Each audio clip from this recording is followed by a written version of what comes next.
હરે કૃષ્ણ. આપ સૌનું અમારા ઇસ્કોન વલ્લભ વિદ્યાનગર યુટ્યુબ ચેનલમાં હાર્દિક સ્વાગત છે. આપ સૌ જોઈ રહ્યા છો એકાદશીનું મહત્વ.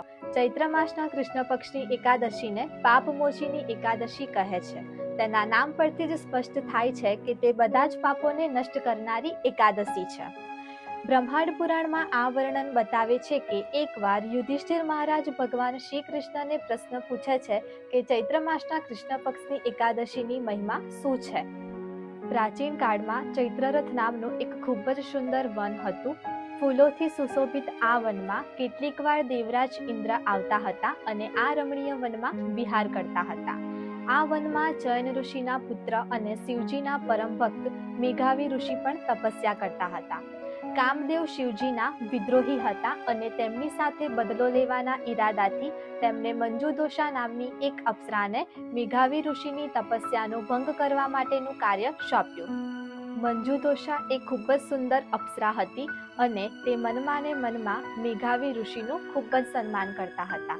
તેમને ડર હતો કે આ ઋષિ તેમને કોઈ શ્રાપ ન આપી દે.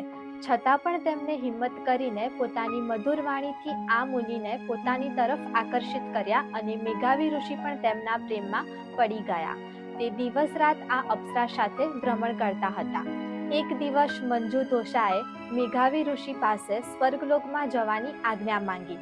ત્યારે મેઘાવી ઋષિને સમજાયું કે તેમણે પોતાનો સમય મંજુદોષાથી આકર્ષિત કરવામાં વ્યસ્ત કરી દીધો છે. તેમને આત્મજ્ઞાન થયું કે તેમને પોતાને પાતાળલોક પહોંચાડવાનું કારણ એકમાત્ર મંજુદોષા જ છે. અત્યંત ક્રોધિત થઈને તેમણે મંજુદોષાને પિશાચીની થવાનો શ્રાપ આપ્યો. મંજુદોષા આ શ્રાપ સાંભળીને ખૂબ જ રડવા લાગ્યા અને તે ઋષિના ચરણમાં પડીને ક્ષમા માંગવા લાગ્યા.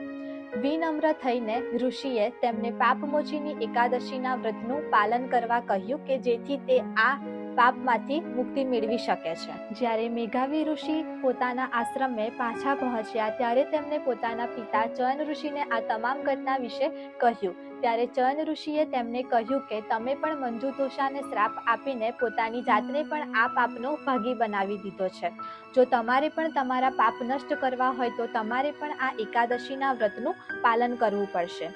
મેઘાવી ઋષિએ પણ આ એકાદશીના વ્રતનું પાલન કરીને પોતાના પાપમાંથી મુક્તિ મેળવી અને મંજુદોષા પણ આ પાપમાંથી મુક્તિ મેળવીને સ્વર્ગલોકમાં પાછા પહોંચ્યા.